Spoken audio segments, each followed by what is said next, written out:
khair semuanya tuh ya. Allah yumkin nasma' khabar minnak masalah dakwah. Jangan terlalu tegang juga. Khabar dakwah. Itu muskilah. Seperti ba'dukum umpamanya tidak punya tempat untuk di dalam dakwah. Bisa khabar ba'duhum ashabnya punya tempat tetapi tidak ada yang megang. Wabil khusus di dalam sawitan itu kalau memang nggak ada tempat lagi lah, kalau itu tetap mau dakwah harus dakwah sebenarnya jauh. Ada muskilah di dalam dakwah perlu kita selesaikan, mungkin ada ashab yang bisa juga menyelesaikan. Yang aham cuma satu aja sebenarnya. Kalau ente berhadapan dengan sebuah muskilah yang ente nggak paham, ini bisa tanya sama ashab. Atau mungkin nanti ente masukkan juga ada di dalam masalahnya. Artinya kalau ada masalah style fikih ya, yang juga terdapat tanakut antara beberapa ashab. Seperti sekarang ini di ibu kita yang wafat di Abdullah itu tanakut masalah kripto.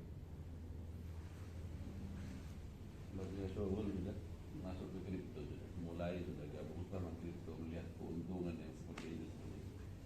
Ada kalau ditinjau dan beberapa anak tanyakan sendiri sama Syekh Ali Bafadal itu. Ali Bafadal itu banyak sama Syekh Umar. Ada Zaid apa? Gimar kayak judi. Gak ada barangnya itu. Dan nanti kayak main game gitu. Ada majus. Hatta ashab di mana? Di Al-Wafa. Kalau yang tanah ikut ini ashab Al-Wafa anak nggak begitu nggak bilang ambil. Tapi ketika disampaikan kepada Syekh Ali Bafadal itu suruh sampaikan kepada Syekh Umar Khatib, sudah itu masuk ke gemar ya, judi. Jangan diteruskan gitu. Kalau itu sudah. Dan kalau dijelaskan betul secara rinci setelah anak baca itu, ente main dengan sistem saja. Jangan ikutlah hal yang artinya lah. Baru mungkin sudah ada yang gabung, mungkin sudah ada yang punya hasil atau. Itu gimana? Mungkin ada yang belum mengerti kripto itu gimana? Ini uangan. Jangan minta tisu ya.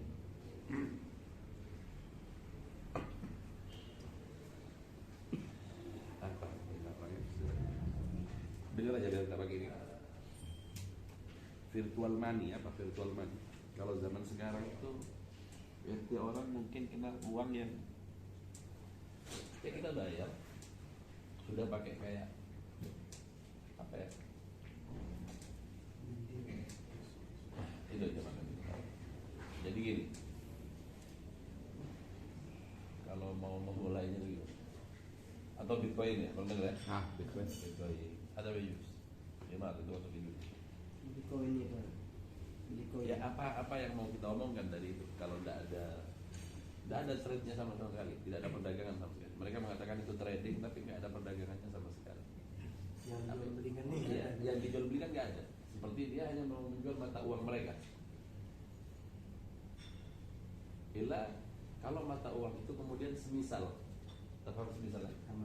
Iya, tamathul. Umpamanya kita membelinya dengan seharga sesuai dengan harga emas. Ya itu emas.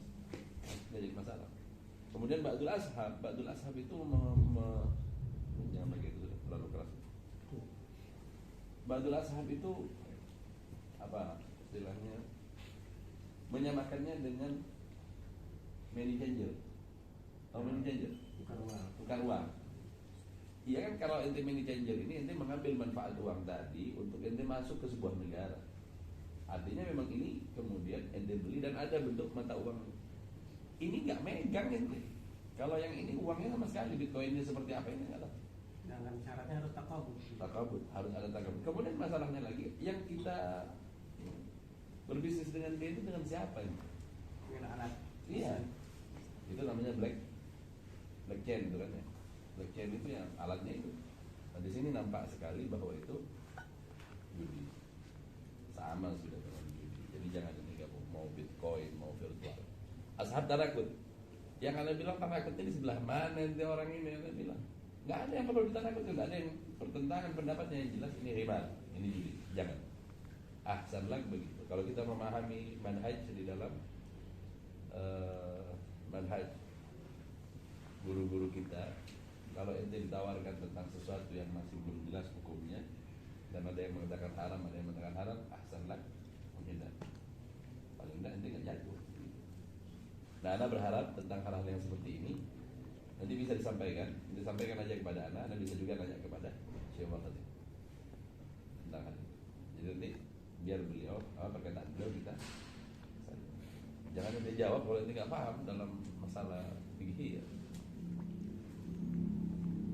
Jadi anak-anak di Al-Wafa itu nggak ada masalah, ambil pendapatnya sendiri karena sudah gabung, sudah dapat untung. Nanti kalau sudah dibohongin baru sadar, baru mereka bilang itu haram. Jangan jatuh dulu baru kemudian nanti bilang haram, maksudnya jangan begitu. Itu masalah virtual money, baik itu yang Bitcoin atau yang apa. Yang masalah yang sekarang ada lah yang menjadi pembicaraan kita. Sedangkan masalah dakwah mungkin itu orang nggak semuanya bisa ceramah, tapi bisa belajar, ini sudah. Kita orang nggak maksakan, asal ente punya tempat. Badhum seperti beberapa teman-teman ente juga punya tempat yang kemudian kosong, bisa ditempati untuk dakwah. Asal ente mau hijrah. Kalau ente masih mikir-mikir mau hijrah, ini nggak paham. Daerahnya kurang basah. Mau di tengah laut kan?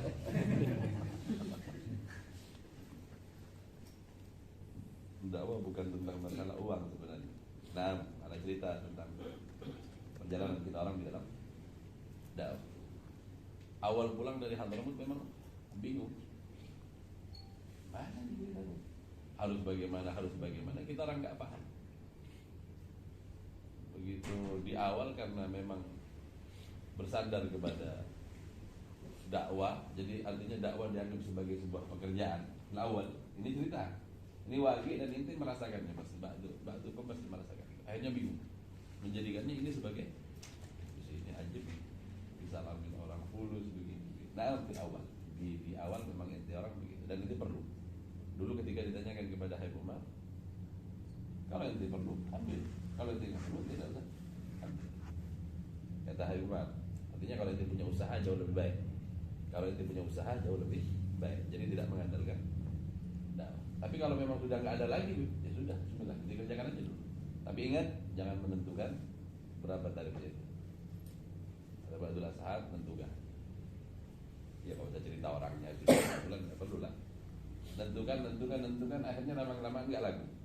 Setelah nggak laku, lari dia dari dakwah, nggak ada lagi di dunia dakwah dia. Alhamdulillah udah. Yang kita harapkan bagaimana dia tetap dakwah. Nah, banyak kan begitu, nggak sabar. Ada yang rebutan masa gitu. Wah gitu. Jadi dari cerita asapnya itu semuanya kita dapetin, itu yang terjadi di beberapa tempat. Mereka saling berbenturan tentang masalah. Orang yang tajir sudah, ini Agi nih, yang tajir ini orang apa? Ini Wagi, ini anak dapetin kelahi berdua di depan anak masalah ngambil satu rojul ini. La ilaha illallah, alhamdulillah. Jadi ini gantungin hidup sama dia. Di awal dakwah itu memang jadi muskilah. Tapi lambat laun nanti akan mengalami di mana itu bukan tujuannya. Setelah berjalannya dakwah ente ngelihat ini bukan.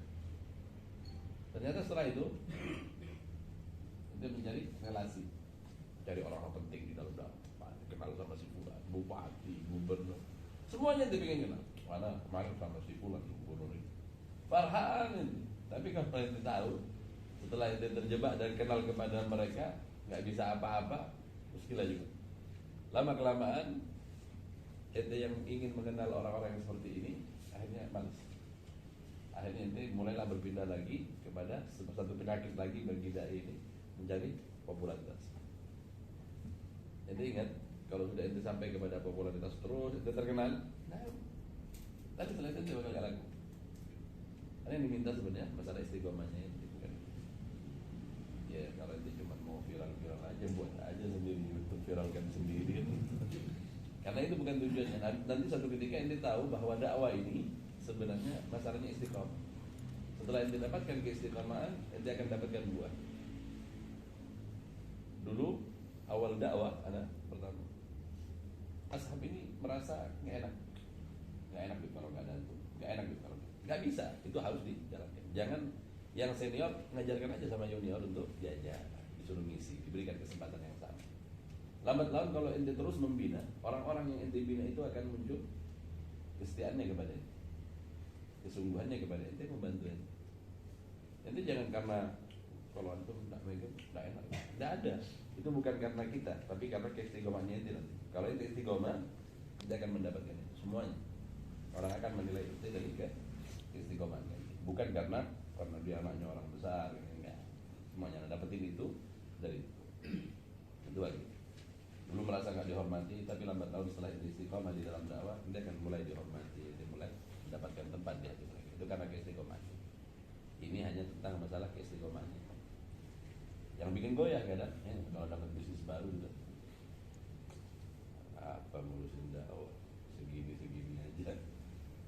Tidak, bukan masalah uangnya di dalam dakwah itu, tapi suatu ketika ente akan betul-betul mendapatkan keuntungan yang luar biasa, bukan cuma di dunia ini, tapi di akhirat yang tidak.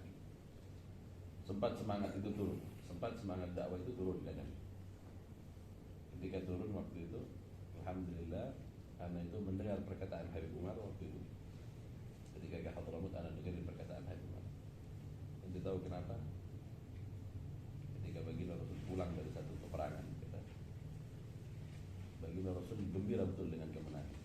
Tetapi ketika bertemu dengan Sayyidina Ja'far Sadiq dan Sayyidina Ja'far Tayyar, Ja'far bin Abi Thalib, kata baginda Rasul, anak bingung, anak gembira karena kemenangan di dalam peperangan atau karena anak gembira bertemu dengan Ja'far Tayyar.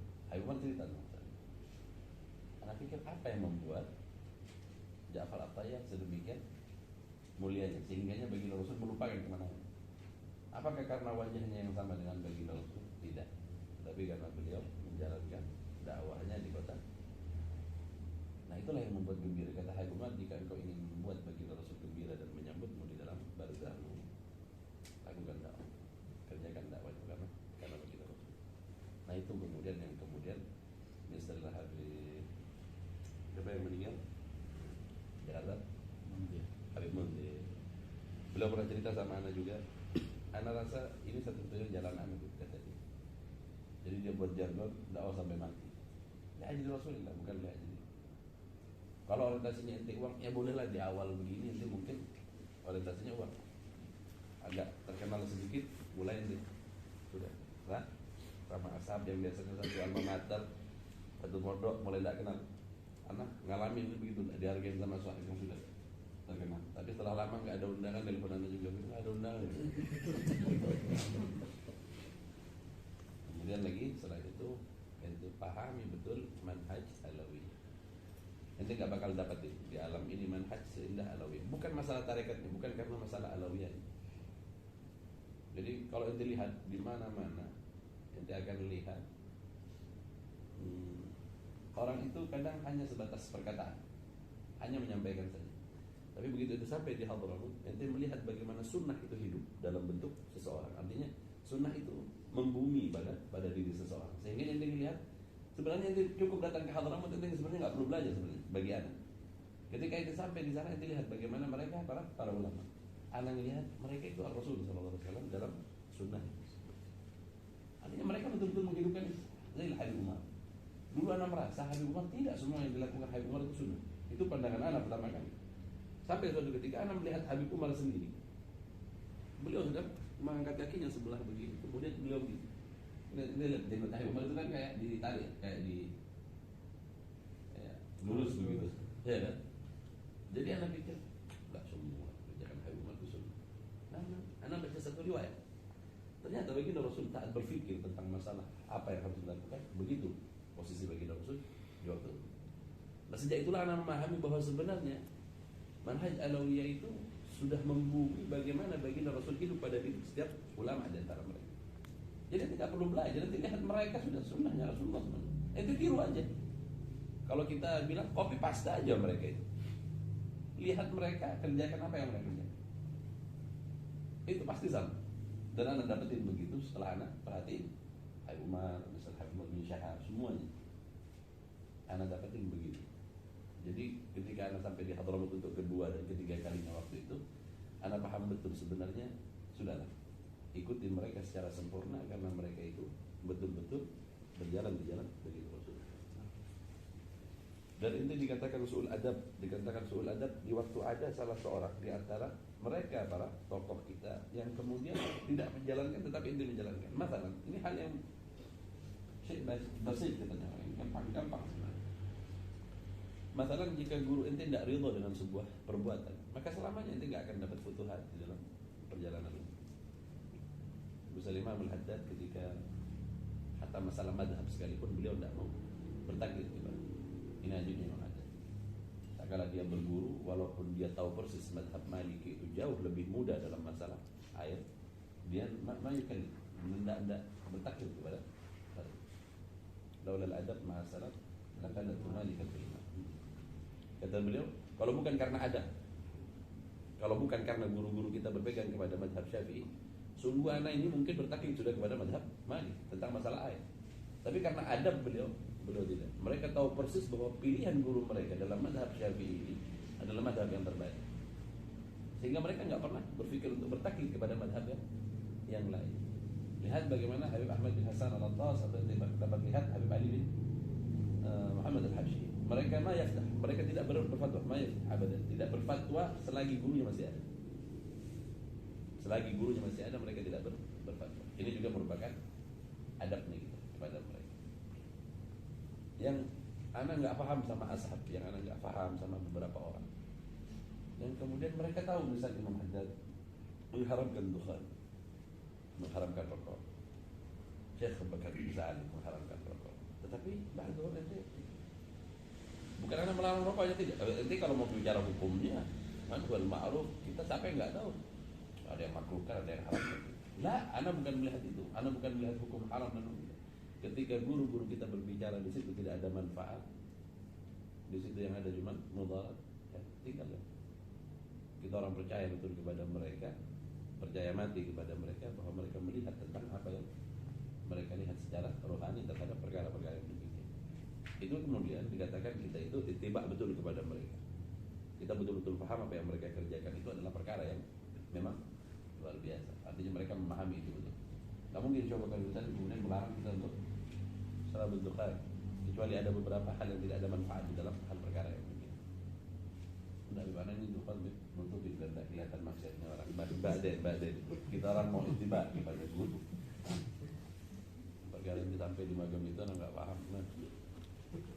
Nah itu yang mana maksudnya. Ketika ente betul-betul menyerahkan diri ente untuk mengikuti mereka, ittiba kepada mereka secara sempurna.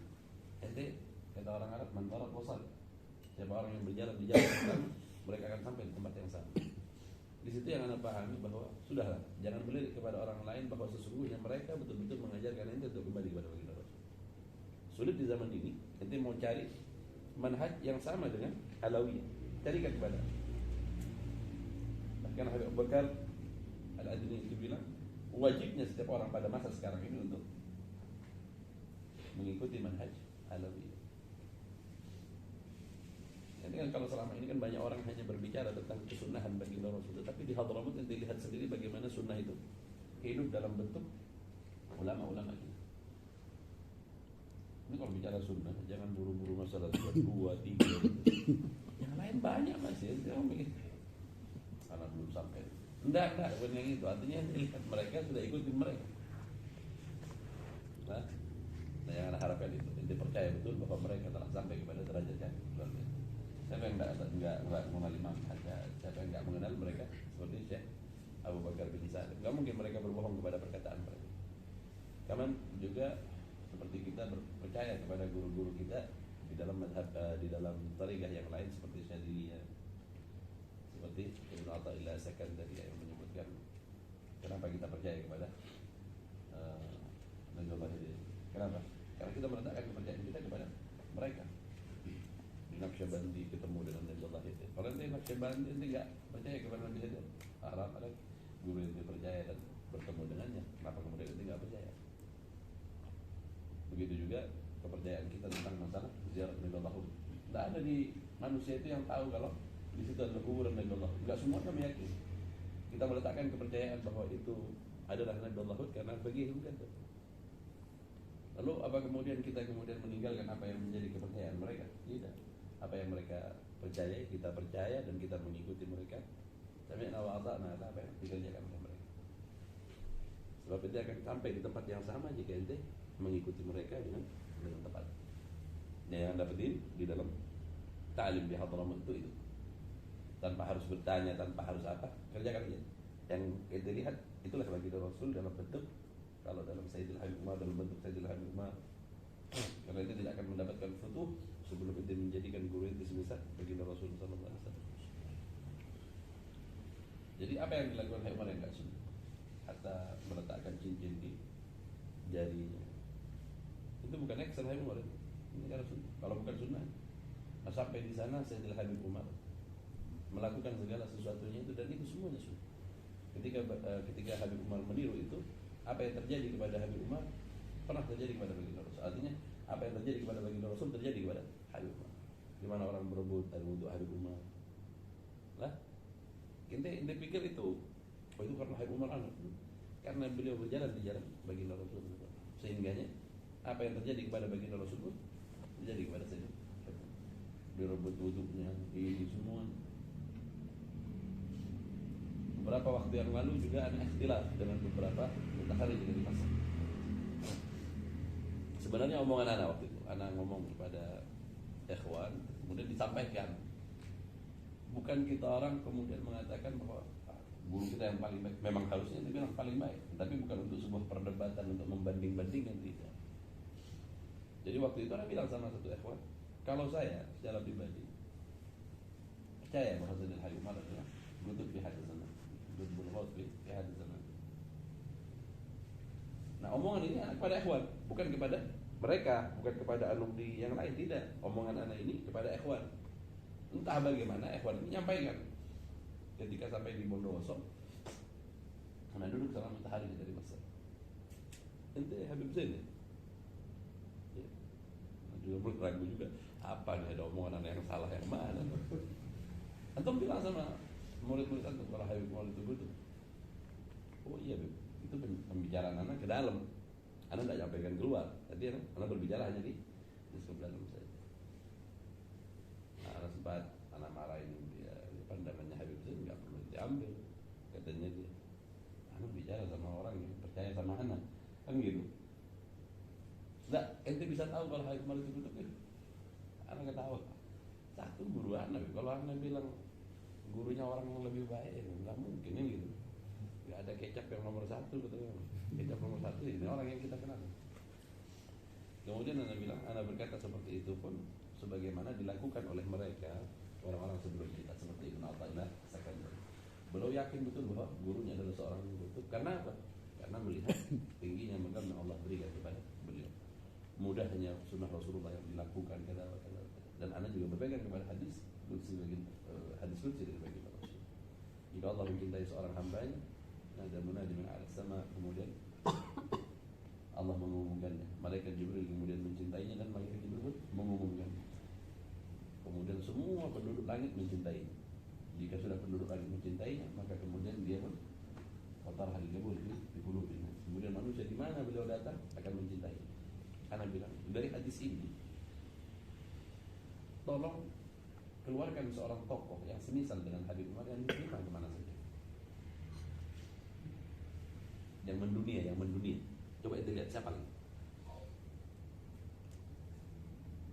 yang mendunia. Itu kan bisa paham bahwa kenapa si siapa? Wa ya'riful wali illa wali. Enggak, bukan. Ini bukan masalah wali tahu wali. Waktu Syekh Ali Jum'ah melihat Habib Umar datang, ja wali min auliyaillah. Minen, dari mana beliau tahu? Apa beliau juga seorang wali? Kita melihat secara zahir dan Allah bercerita di dalam banyak riwayat. Ini jadikan ulama yang mendunia.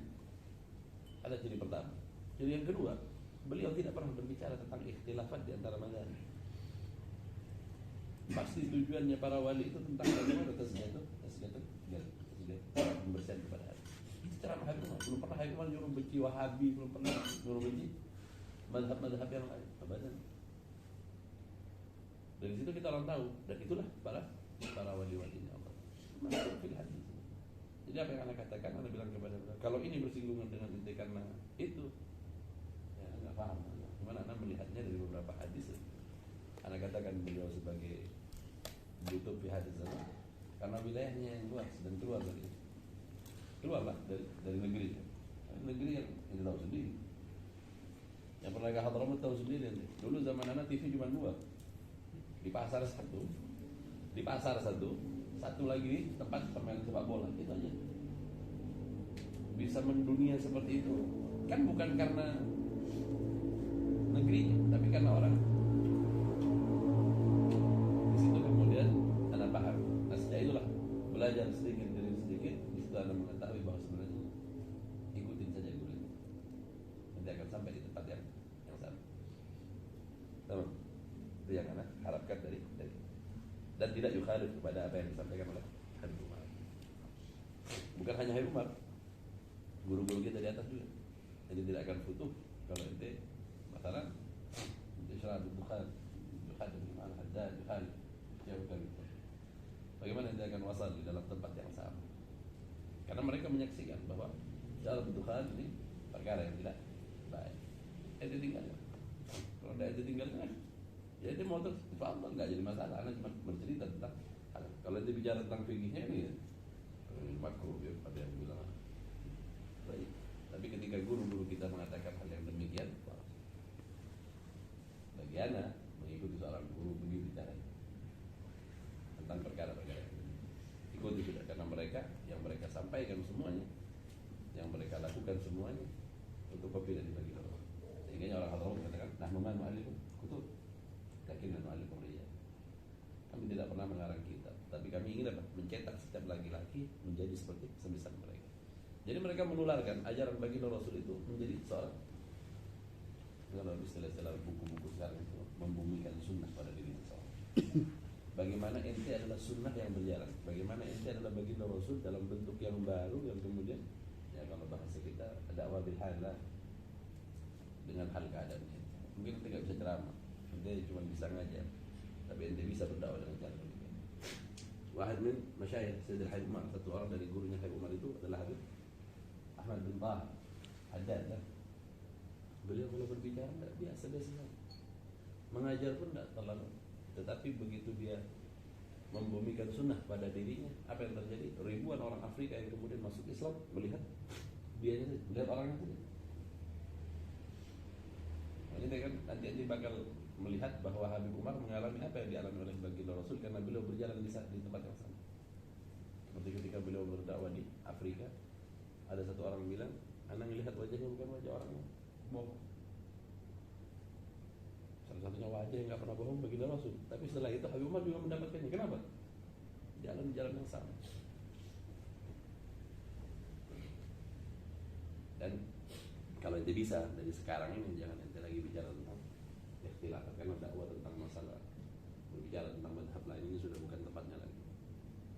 Nah, jadi nggak ngepas sudah sekarang. Kita lihat dakwahnya Habib Umar ya tentang hatinya, tidak manukafir ayahat. Kita orang tidak mengkafirkan sesuatu yang lain dari itu. Tidak mengatakan fulan kafir, fulan bid'ah. Bagaimana hati kita betul-betul tertuju kepada Allah, karena itu yang diharapkan dalam dakwah ini. Nah itu manhaj yang perlu itu. Anak tidak sampai ke sana, masih musuhan sama-sama.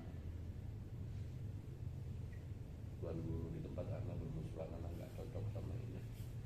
Mungkin masih dapat ujian yang kecil-kecil itu. Tapi memang dakwah kalau tidak ada itu nggak dakwah. Tidak lurus berarti itu. Ketika kalau masih disukain orang, tidak cocok, karena Rasulullah jadi lempar mati. Jadi ente harus nikmat. Sebenarnya dakwah itu di saat ente dibenci, bukan disukai. Ngerti? Jadi kalau ente dibenci, alhamdulillah, berarti anda sudah di realnya, sudah betul. Tapi kalau ente ke tempat sini mahbub, datang kasih makan, sini pulang kasih duit gitu, ada yang salah dengan dakwahnya ente. Nah, ada yang salah. Benahi. Kalau ente sudah dimusuhi, nah kalau ente mulai mengadu, ini betul sudah lurus dakwahnya itu sudah jadi muskilah. Karena kalau ada muskilah apa yang mau dianu?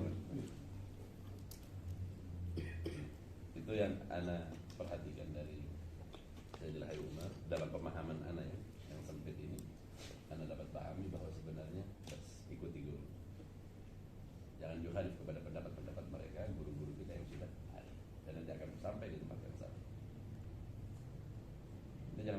Umar sampai sekarang nggak ada yang memusuhi, banyak orang yang musuh Habib Umar. Ya tentulah musuh utamanya ya iblis. Walaupun kadang ya menjadi itu dari kalangan jin dan manusia merasa risih dengan Habib. Yawmil Ayyam Dufatul Ula itu pernah anak dengar cerita dari salah seorang di antara mereka dicaci maki Habib Umar. Sakit hati dia. Sampai mau anggota majelisnya mau dibawa ke rumah orang, mentang-mentang punya majelis, bawa majelisnya, serang rumahnya. Sampai ketemu Sayyidina Habib. Ketika ketemu Sayyidina Habib Umar, nyampe Habib ke pemasaran wahai subuh mencaci maki untuk menyakiti saya. Karena itu enggak bukan ente yang dicaci kata Habib Umar. Bisa disampaikan kepada dia. Doakan Habib Umar. Kalau begitu doakan Habib Umar. Habib Umar yang segitu itu, walaupun yang pengikutnya banyak itu beliau, inilah sama dia doakan guru saya dari Gombak. Kata Habib Umar. Tentu kita tahu sebenarnya kan kita mau dipancing-pancing aja. Hah? Kalau dipancing sudah marah, kalau punya pasukan banyak itu. Ini rata-rata preman semua, terus mau apa? Mau kelahi. Kan bukan ke sana lah. Nah, Anda berharap ada hal-hal yang ditangkap dari, jangan putus dari Habib Umar atau ente lewat YouTube itu. Jangan cuma lihat yang TikTok itu. Lah, lihat juga, dengarkan, biar sudah diterjemah, ambil. Kalau Habib Mundir itu Anda lihat semuanya ceramah beliau, ceramah Habib Umar. Orang itu fotokopinya Habib Umar. Nah, itu pernah dengar Habib Umar siapa? Habib Umar siapa? Yang diceramakan kan itu saja. Hah? Cuman berubah hanya bulan aja. Kalau bulannya Ramadan, ini disampaikan. Kalau bulannya Syawal, ya bicara tentang Syawal. Dilihat tambah sepi dan banyak. Kalau banyak, sampai enggak muat itu masih. Berarti ceramah diulang-ulang ya. Kalau itu jangan dulu. Karena mereka berbicara betul-betul hanya mengeluarkan saja, menyampaikan aja, sehingga orang memahami itu bukan tentang ceramahnya, tetapi tentang Habib Abdullah bin Syahab. Kalau itu ceramah diulang-ulang takut dibilang yang sama. Cerita satu orang itu aja. Akhirnya dipanggil, oh Ustadz Anu, karena seringnya ngulang-ulang. Ya murajaah perlu, murajaah. Nah, anak ingin dengar dari ente muskilah di dalam dakwah. Apa yang ada muskilah di dalam dakwah?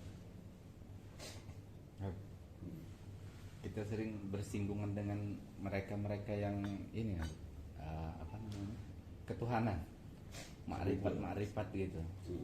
Nah, terus apa yang harus kita lakukan? Ente tahu tentang ilmu subuh? Ya enggak paham kan? Sudah, yang diladenin apa? Mau ngomong apa tentang itu? Cerita ya, pengalaman antum kan. Jadi tentang kita masuk di satu daerah tempat. Jadi kebetulan di sana memang dulunya banyak orang seperti itu.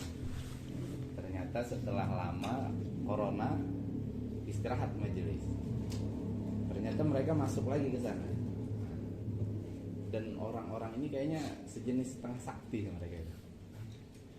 Akhirnya karena kita mengajarkan fikih dasar, sholat, wudu, segala macam. Pernah satu orang nanya, ada orang yang suka ninggalkan sholat.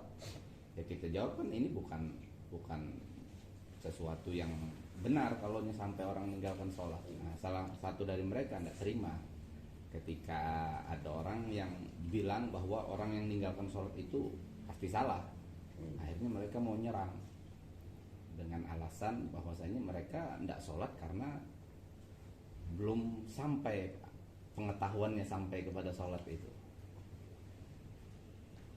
Dan kita menghindari untuk berdebat lain sebagainya, apalagi kekerasan. Ditakutkan kan masyarakat melihat, oh ini takutnya rebut-rebutan wilayah lain sebagainya. Akhirnya kita menggeser majelis ke tempat yang lebih jauh, tapi masih daerah sana. Ya memang mereka tidak terang-terangan dengan majelisnya mereka yang ilmu ma'rifat itu, tapi kadang sering mereka mengadakan kegiatan dan sering bilang bahwa Habib Pulan, Guru Pulan, ini Pulan itu semua nyembah tawing, apa dinding, karena yang mereka sembah itu katanya tidak tahu siapa yang disembah. Jadi ma'ruf seperti itu, hampir di berbagai pelosok di tempat kita banyak orang-orang seperti itu. Jadi antum sempat bubar di situ gara-gara Sempat bubar. Mau diserap Oke, ya. Mereka sering bermain bahasa sebenarnya. Bahasa mereka itu dibalik-balik aja. Yom Al-Ayyam ada satu gurunya di situ Bondo. Oh, ada juga di sana nih. Lebih banyak lagi. Tidak berpuasa, nggak puasa, nggak sholat. Waktu itu dia mengadakan acara. Sini tokoh guru diundanglah kiai. Ketika duduk berhadapan sama anak memang ceramah waktu itu. Jadi ketika anak ceramah duduk sama tuan rumah yang tokoh ilmu buku ini. Ada satu kiai pintar, cakap luar biasa. Beb, bagaimana pendapat antum kepada orang yang tidak sholat? Dia maksudnya si tuan rumah, tapi nanya sama anak. Anak tahu persis yang dimaksud ini rojul ini. Karena bilang gini, orang yang sholat, anak memang sebenarnya mau ngajak dia untuk kembali, bukan kiai. Kalau kiai sudah mafhum sama kita orang. Jadi anak bilang orang yang masih sholat itu masih menduakan Allah. Itu tuan rumah. Ini Habib. Si kiai ini malah kemudian, oh gitu ya. Jadi dia terkejut. Anak gimana enggak mau menghibur? Rojul ini yang ngundang acara walimah itu rojul. Masa mau disakitin tuan rumah ini? Orang yang salat menyembah Allah. Terpisah antara yang menyembah dan yang disembah. Kan ya? Berarti dia masih belum menyatu dengan Tuhan. Orang kalau sudah menyatu nggak perlu lagi sholat. Ini kiai yang bingung nih. Nah, dia bilang apa? Si tokoh ini bilang apa? Kalau habaib di situ Bondo ini semisal antum, selesai masalah kita, sudah nggak ada lagi sudah. Itu sebenarnya yang anak tarik, memang dianya, yang anak tarik itu dia, rojul ini. Yang kiai-kiai heboh. Dan Imam Ghazali di dalam kitabnya beliau berkata, hakikatus salat tarkus salat. Hakikat salat meninggalkan salat. Kalau diartikan letter gitu, nah hakikat salat itu adalah engkau tinggalkan salat. Tapi maknanya apa maknanya? Ya, ketika engkau sholat, engkau sudah tidak ingat lagi pada hitungan ini. Tapi fi halatus shalah, paham? Fi halatus shalah orang yang istighfar itu lupa sudah pada hitungan sholat. Dia sendiri lupa kalau dirinya sholat karena dia bersatu dengan Tuhan. Dalam bahasa-bahasa mereka itu, bahasa-bahasa ilmu buku itu, Gaddar Allah. Dia bilang apa sama anak? Bib anak ada perlu sama anak. Kalau mau ketemu sama anak berdua, ya kan? Jangan lebih. Kalau mana itu, karena nggak balas salamnya. Bib ini salam Bib, wajib menjawab. Kata dia, oh masih belum menyatu juga ya dia bilang. Oh iya. Anak mau umroh. Sudah, ya Allah. Suruh tawaf di sekitar anak. Kita tawaf 7 kali, salat pulang. Kalau yang itu udah selesai saya pikir. Yang belum yang asli nih, takut dinilai sama orang gak enak. Bahasa-bahasa seperti itu mereka yang memainkan kaidah-kaidah bahasa mereka seolah-olah ini warga kayak hadis sahabat juga ada, tetapi mereka sholat hanya kalimat-kalimatnya saja. Sampai yang mau dibunuh sama Sayyidina Umar kan ada. Nah, anak punya sesuatu yang tidak dipunya oleh Allah. Anak bisa melakukan yang tidak dilakukan oleh Allah. Gimana tidak sakit hati Sayyidina Umar itu gitu? Padahal anak punya sesuatu yang tidak dimiliki istri, anak. Memang betul.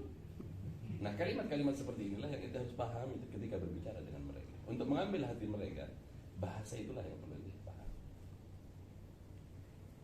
Dia perlu buka juga kitab-kitab mereka. Kalau dia nggak buka, dia tidak paham maksud mereka. Sebenarnya mereka itu, ya itu tadi, masuk ke kelompok-kelompok zindik itu sebenarnya. Hanya saja mungkin siapa yang mau menolong mereka? Mereka sama Akhi Murtada. Akhi Murtada ini, ente ini selama ini dakwanya cuma di surga, terus ente lihat baju putih, pakaian putih, kita Akhi Murtada. Sekali-sekali coba ente datang ke satu tempat yang mereka tidak kenal agama.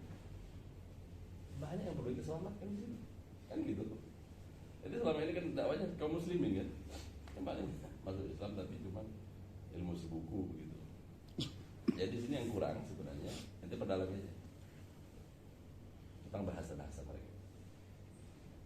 Karena kalau bicara sama mereka, sebelum segala sesuatunya diwajibkan kepada seorang hamba, itu bermakrifah yang paling awal. Awal wajibun 'alal insani ma'rifatul ilahi. Itu kalau tanya ini gimana? Ma yatakalam 'ala shalah, ma yatakalam 'ala ma'rifah terlebih dahulu. Bagaimana ma'rifah itu? Mengenal Allah.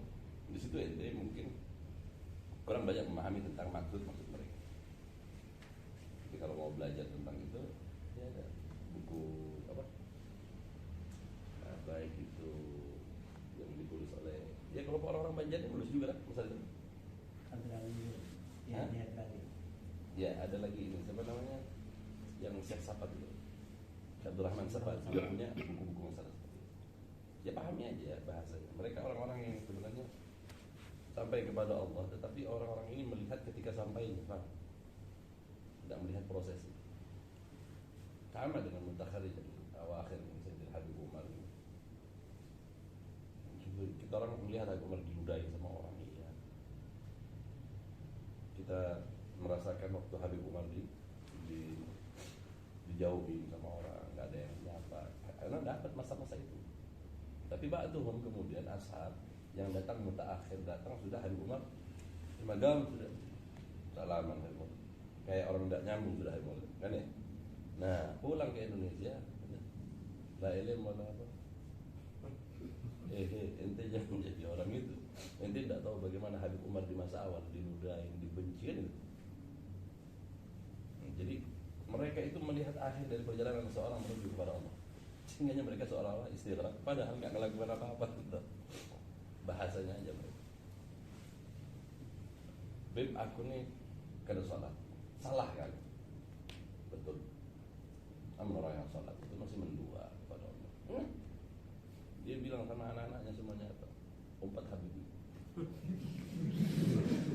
Kita kan nggak bisa lagi. Mau jawab apa kepada mereka? Makanya kata baginda Rasul, kalau orang tuanya udah nggak bisa diharap, mungkin anaknya yang bisa harap gitu. Jadi yang tua-tua itu berat disuruh sholat. Apalagi sudah sholat ketuaan itu saja. Kalau lewat dari usia balik nggak sholat aja udah berat gitu. Akhirnya apa? Ya sudah, kita harapkan anak-anaknya jangan kemudian dia menjauh dari kampung itu, sehingga kampung itu jadi terlaknat, nanti kampung itu nggak ada yang kenal lagi sama sekali. Jadi kita harapkan anak-anak bagaimana untuk masuk kepada mereka, pahami bahasa-bahasa mereka, gaya-gaya berbicara, itu aja. Nanti mungkin dapat buku dari guru sekumpul tentang dialog Sayyidina Ali dengan Baginda Rasul. Dapat yang punya? Nanti orang sini dapat. Jadi satu ketika Sayyidina Ali bertanya kepada Baginda Rasul tentang syariat, tarekat, hakikat dan ma'rifat. Keempat-empat itu dijawab oleh Baginda Rasul dan itu dibukukan oleh ulama-ulama Banjar itu. Dibukukan oleh ulama-ulama Banjar. Anda dapat itu semua dari orang-orang sekumpul semua yang ngasih apa? Di Indragiri, di Inhil, Indragiri Hilir, di tempatnya saya Abdurrahman Sabat. Anda dapatkan buku-buku beliau, semua 12 buku Anda dapatin semua. Anda kenal dengan beberapa orang yang menulis, saya dibilang guru tarakan. Ini nama majelisnya Ma'rifatullah, Ma'rifatul Rasul. Salah, selesai sudah apa? Ma'rifatullah sama Ma'rifatul Rasul, kambal semua. Tapi begitu sampai di dalam, mereka mah yusadu. Ini juga Anda pernah berhadapan dengan orang seperti itu dan dia tokoh. Ketika Anda bergabung sama mereka di mana? Di daerah Sanga, daerah Samarinda itu, daerah Sanga, Samarinda seberang. Ada gurunya namanya Guru Jumairi. Jadi pertama kali Guru Jumairi ini mengundang Anda waktu itu. Ketika Anda masuk ke tempat mereka, teman-teman SMS. Di antaranya Habib siapa? Yang Hasan itu terus yang Al-Muhtar, Hasan bin Sabit.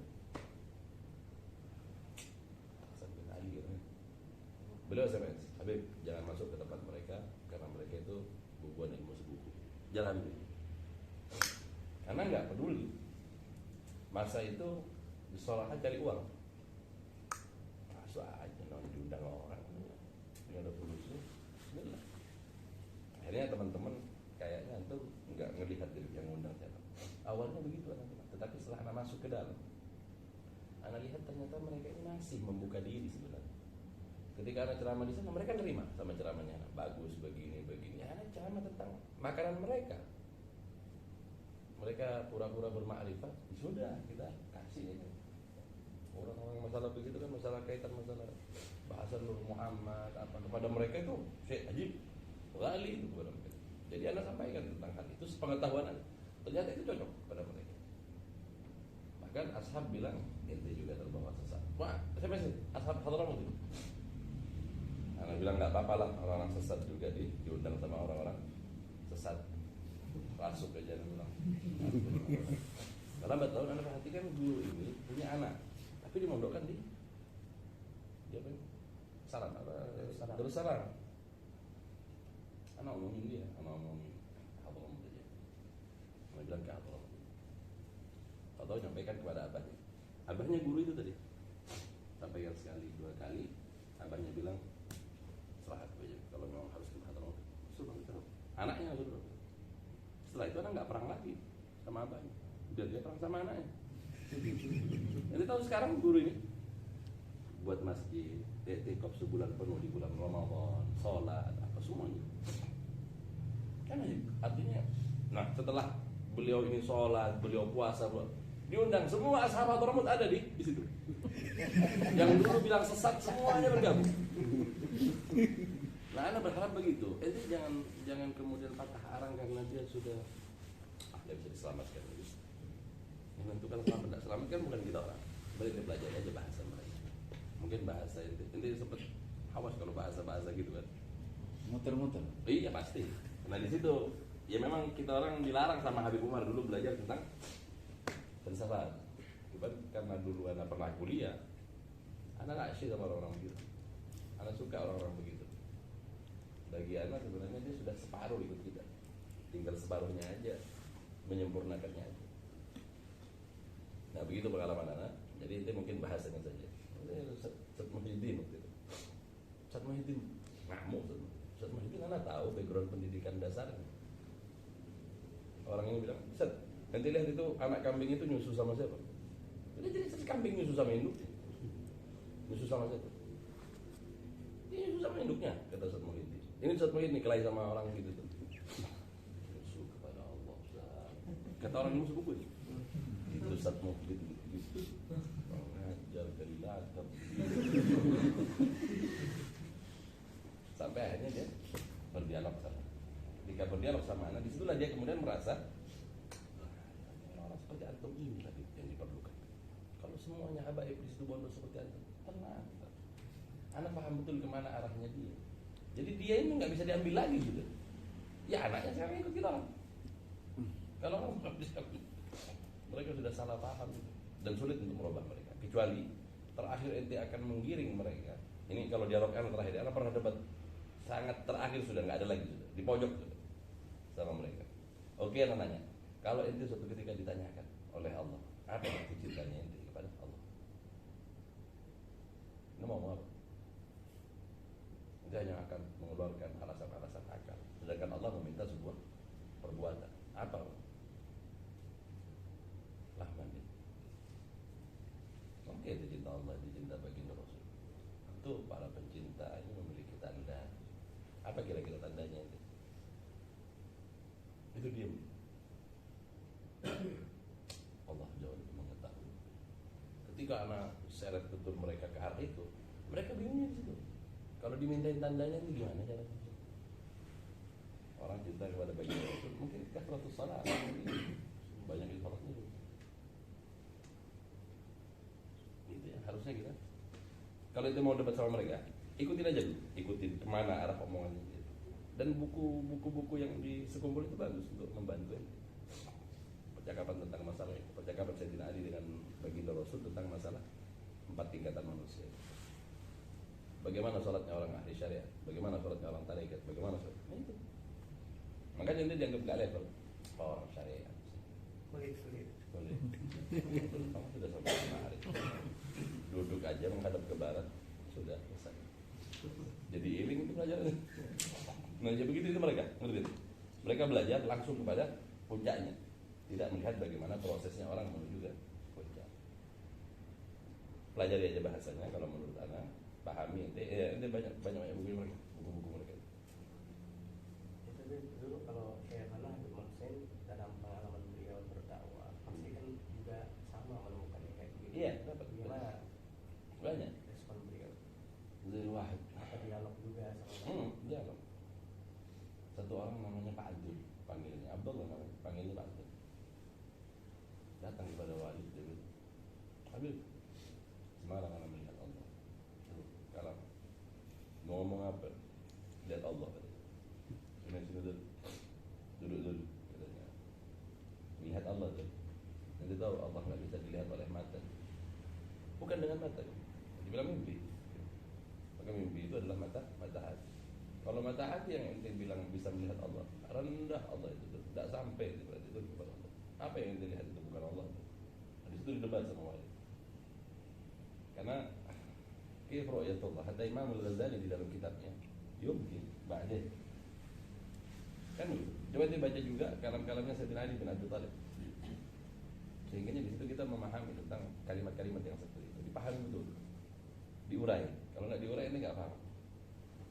Ya itu itu tuh sampai ikhwan itu paham kepada Walid bahwa beliau ini paham juga masalah itu. Kan ru'yatullah fil manam. Kata di dalam mimpi ini sulit untuk melihat Allah Subhanahu. Ba'duhum itu tidak mimpi sebenarnya seperti ya ruh itu tidak apa itu. Hatta ruh pun nggak mungkin sampai ke hal-hal yang seperti itu.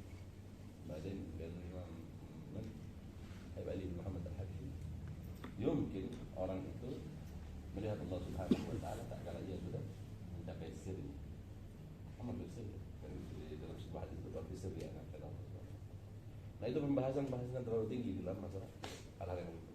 Anak sering dialog dengan orang-orang begitu, anak angkat bahasanya, anak mereka nggak nyampe. Maksudnya apa? Biar tahu mereka bahwa mereka sebenarnya nggak sampai itu. Akhirnya anak memang mau menjatuhkan mereka di dalam dialog-dialog karena sama mereka. Nah begitulah mereka, bahasanya seperti itu. Bahasanya. Nah kalau ente mendapatkan orang-orang yang seperti itu, dengarkan aja bahasanya. Iya kan aja.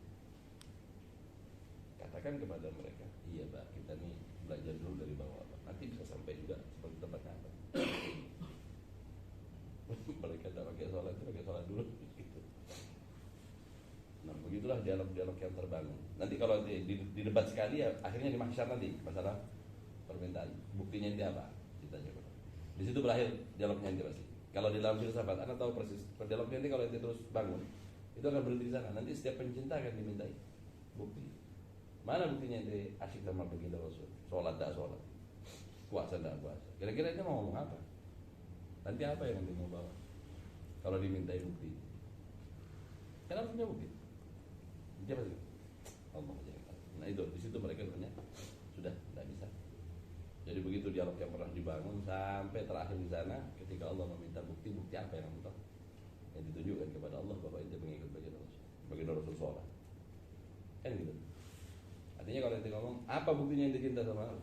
Ya anak sholat di 5 waktu gitu. Percaya kepada ajaran baginda Rasul. Sudah. Itu bukti, salah satu bukti. Kalau orang tidak punya buktinya sama sekali, apa yang mau ngomong? Jadi belajar untuk mendengarkan mereka. Dengarkan aja. Itu orang tua sudah. Paksa sholat juga tidak bisa juga. Gitu. Jadi kalau sebenarnya ada beberapa aliran. Anak sampai masuk kepada semua aliran. Kalau yang Sunan Kalijogo itu, nanti larinya kepada siapa? Sesi Jenar, pembahasannya kepada Sesi Jenar. Nanti lihat bagaimana perjalanan. Itu perlu juga belajar tentang sejarah itu. Anak melihat bagaimana Sunan Kalijogo ini bisa mengambil murid-muridnya Sesi Jenar yang nggak sholat itu. Sesi Jenar ini entah fiktif entah enggak, dalam literatur kita, dalam kupasan sejarah kita dianggap sebagai infiltrasi sebuah cerita yang dipindah dari sebuah kota ke kota yang lain. Dulu ada cerita Al-Halaj, Abu Mansur Al-Halaj. Ini yang kemudian dipindah cerita ini ke Indonesia, kemudian dijadikan seks zina. Kenapa? Terbuktinya apa? Nggak ada kuburannya. Dokter Mulkan itu, Munir Mulkan itu bilang, kalau memang seks zina itu ada, kenapa orangnya nggak ada? Kuburannya nggak ada, bukti prasaksinya nggak ada. Kalau nanti datang ke Jawa Barat itu kuburannya aja ada. Kuburannya di mana-mana ada. Seks zina itu. Tokoh pertamanya kan itu. Kalau mungkin itu memang perlu ziarah ke seks zina biar kita Jadi Anda melihat cuma infiltrasi aja. Sama dengan cerita Abu Nawas yang kemudian dipindah ke negeri kita. Di Banjar jadi Palu itulah, di Aceh jadi Pabelala, di Jawa Barat dia jadi Kabayan. Sebenarnya kan cerita-ceritanya nggak ada itu. Itu cuma infiltrasi. Cerita yang di Arab itu dipindah ke situ. Cuma nama orangnya diganti, ini diganti, semuanya diganti. Nah, muncul tokoh sesdijinar yang melawan mereka para wali. Ente tahu enggak dalam cerita, dalam segmen cerita itu potongan-potongan cerita. Pernah suatu ketika Sunan Bonang itu datang kepada Sesdijinar. Apakah Sesdijinar ada? Ketawa Sesdijinar. Mengapa engkau harus mencari sesuatu yang tak ada? Katanya Sesdijinar, kan betul. Dalam bahasa kita yang ada itu hanya Allah. Ketika engkau berbicara tentang sesuatu yang tidak ada, apa yang engkau bicarakan? Kaman satu orang yang mencari Aba Yazid al-Bustami. Ada satu orang datang kepada Aba Yazid al-Bustami. Ketika belum sampai di rumahnya Aba Yazid al-Bustami, dia bertemu dengan satu orang. Yang mana satu Aba Yazid al-Bustami? Itu yang lagi duduk-duduk di depannya rumah, yaitu dia. Ketika sampai di hadapannya, engkaukah Aba Yazid al-Bustami? Seperti orang bingung. Aba Yazid, ente tahu gak? Aba Yazid mencari Aba Yazid 20 tahun lamanya tidak mendapatkan. Buat apa ente dapat cari dia? Kenapa ente nggak cari diri itu sendiri? Jadi khas perkataan-perkataan mereka ini. Kalau yang Aba Yazid, orang yang usul ilallah. Kalau yang seperti Aba Yazid ini usul ilallah. Perkataan-perkataan dia itu memang karena dia merasakannya. Bukan sekedar omongan saja. Orang sekarang kan cuma omongannya aja itu kan. Mereka seolah-olah sampai kepada Allah tapi cuma omongannya saja. Nah, bahasa-bahasa seperti inilah yang kemudian dilakukan oleh Sesdijinar kepada Sunan Bonang. Makanya dibilang Sunan Bonang nggak level sama dia. Apa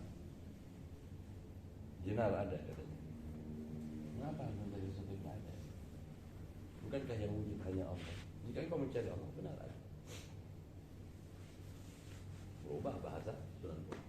Apa Allah ada? Ketawa lagi. Katanya dia. Mengapa harus bertanya? Kalau ada biasanya orang nggak tanya. Paham? Kalau ada biasanya orang nggak tanya. Lalu kenapa ini masih bertanya? Makanya nggak pernah menang Sunan Bonang ini karena kalah bahasa sama. Kalau anak mafhum pada perkataan yang begitu mafhum. Jadi maksud yang pertama tadi memang betul, yang wujud hanya Allah. Lalu mengapa kau mencari sesuatu yang tak wujud? Kan percuma dia mencari sesuatu yang nggak ada kan? Artinya manusia di muka bumi ini sebenarnya kita orang ini kalau bahasa filsafat, kita ini bayangan dari sesuatu yang ada. Allah dan yang ada dan kita adalah bayangan. Jika engkau mencari bayangannya, selamanya itu nggak bakal dapat. Itu cuma ngeliat aja bayangan itu, tapi itu tidak mendapatkan bendanya. Tetapi ketika ente menemukan bendanya, apalagi yang mau dicari kan? Karena yang ada cuma itu aja. Nggak perlu ente mencari. Kalau mencari itu biasanya karena adanya jarak antara tempat dan waktu dalam bahasa-bahasa itu. Kita perlu belajar ini. Perlu belajar tentang berbicara ya seperti ini. Perlu dilarang. Ayam pertama kali kita membaca kitabnya Ibnu Arabi dilarang sama Habib Umar. Mana sendiri Habib Umar? Tapi awalnya kemudian kita orang diajari mantik sama Habib Umar melalui beberapa masyayikh, disuruh belajar tentang teori-teori berpikir. Karena mafhum betul, ente orang itu berangkat dari paham sama kita, paham begini. Tapi anda lihat nggak ada yang punya, nggak pernah yang belajar mantik, nggak pernah ada yang belajar filsafat. Akhirnya dia ketemu sama orang-orang jalanan yang cuma kuliah itu kadang kalah itu. Karena mereka hanya sebatas omongan aja. Akhirnya dihindari gitu. Akhirnya dihindari. Nah, pelajari kembali tentang hal-hal yang seperti itu. Pelajari tentang Sesdijinar untuk menambah wawasan saja. Apa maksudnya, kemana karena sempat baca kan gitu. Akhirnya nggak pernah repot ngadepin orang itu. Nah, ente tahu ada aliran. Sesi digital itu pengikutnya paling banyak di Jawa Barat.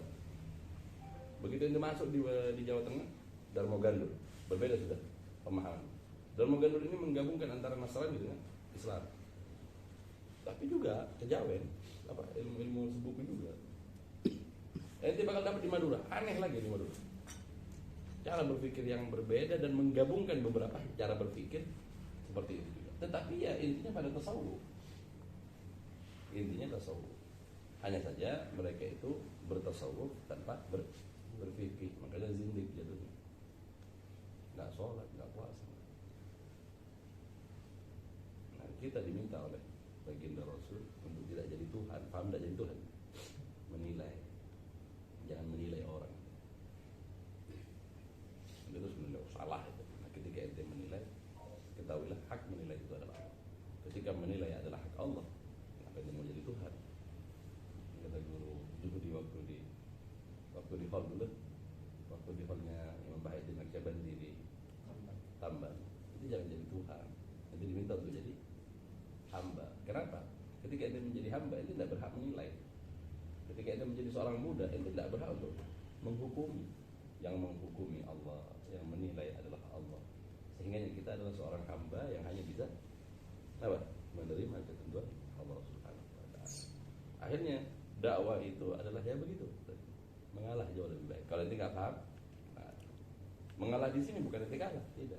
Teruskan aja. Suatu ketika akan berubah daerah itu kan aja.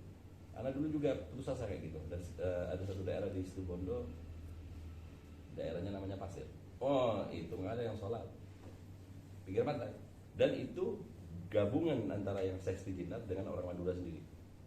Pemahamannya sudah beda. Tapi ketika anak selami, anak pahami, ya kurang lebih. Beb, rumahnya di mana? Seperti anak perlu rumah, sesuatu yang ada itu nggak perlu rumah.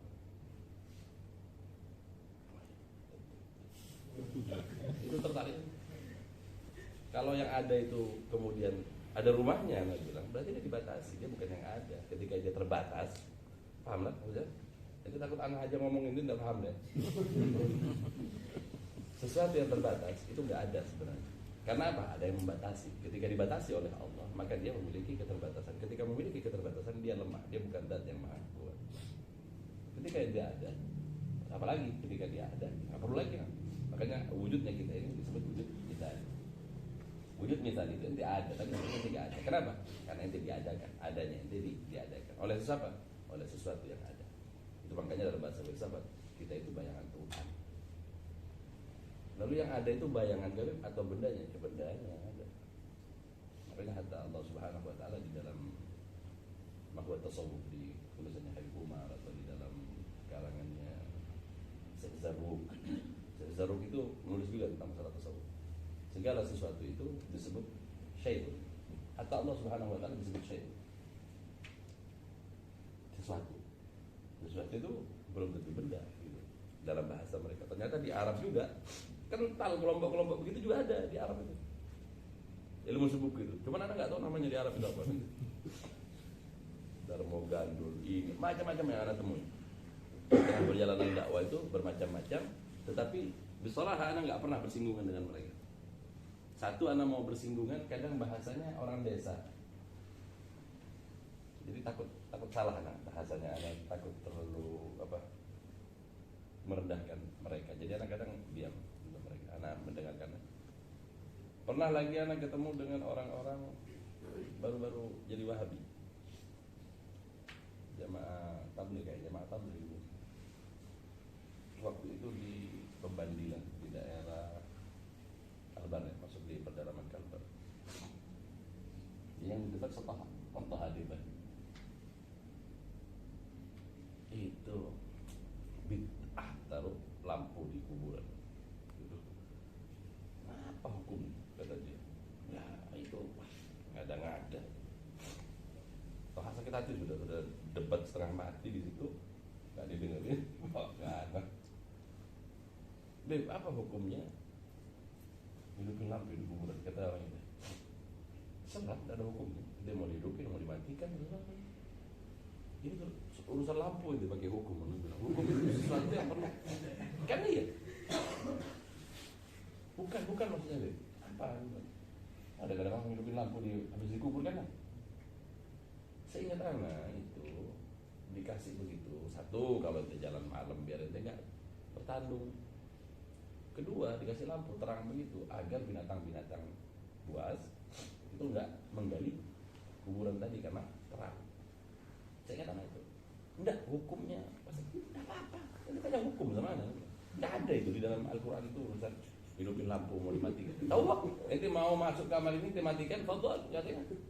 Haram hukumnya dimatikan lampu. Ada apa sampai ke haram mau kemana ini? Jadi anak bilang, dia mau dihidupin lampu. Enggak, itu maksudnya pasang lampu agar orang yang di dalam kubur itu terang. Oh salah tempat itu anak bilang. Maksudnya seharusnya masukin ke dalam. Jadi anak lihat ini karena ini orang desa, anak paham betul. Jadi orang bukan begitu deh. Seingat anak alasannya ini aja. Panggil untuk pembekalnya panggil. Apa maksudnya naruh lampu di kuburan? Biar tidak digali sama binatang. Sudah? Itu. Tapi itu nggak dilakukan Rasulullah. Dia bilang kaitannya sama Rasulullahnya apa? Dia bilang kaitannya apa? Nggak ada kaitannya biar nggak diganggu binatang itu tadi. Nggak ada kaitan sama baginda Rasul. Di kuburnya ala Islam. Di kuburnya ala Islam. Ya sudah selesai. Cuma orang kampung ini menganggap kalau dikasih lampu terang kuburnya. Jangan di atas, di bawah maksudnya kalau mau terang. Jadi akhirnya dia bingung juga. Ternyata dia nggak memahami juga cara berdialog.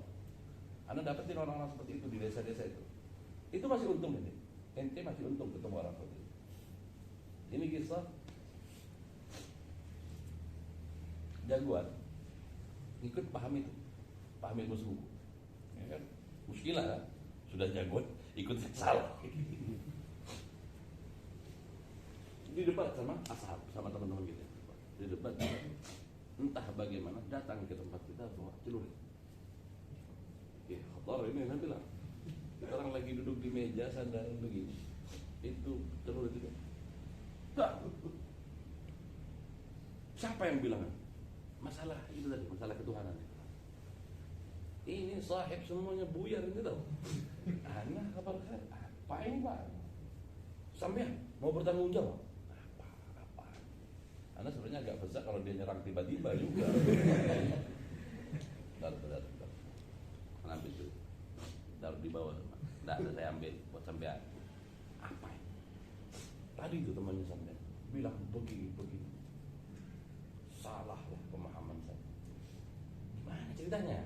Duduk sama anak cerita sampai anak bikin dia tertawa.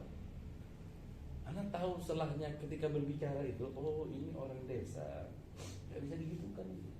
Ada ikhtilaf masalah fikih. Mereka mendapatkan dari kiainya perkara menurut kiainya begini, dipegang mati sama dia. Kalau ada orang yang ngambil pendapat lain, Allah hafad gitu, bawa parang bawa apa ini? Ini kita mau bunuh-bunuh, bilang. Nah kadang kita akan dapetin yang begitu. Tapi alhamdulillah, berarti kalau dia mendapatkan yang seperti itu, berarti di jalannya Rasulullah itu berarti ada tantangan, gitu. Makanya harus mencari solusi. Apa solusinya? Pelajari tentang mereka. Karena ketidaktahuannya itu akhirnya menghukumi mereka salah. Jangan menghukumi, bukan hak kita. Ajak berbicara apa. Kalau sekiranya tidak tahu agama, jangan diajak ngomongin agama dia dosa. Nah, di sini cuma tentang intinya aja, pelajari tentang mereka itu. Jangan menutup diri tentang mereka. Yang lain, kalau yang muskilah yang anak sekarang di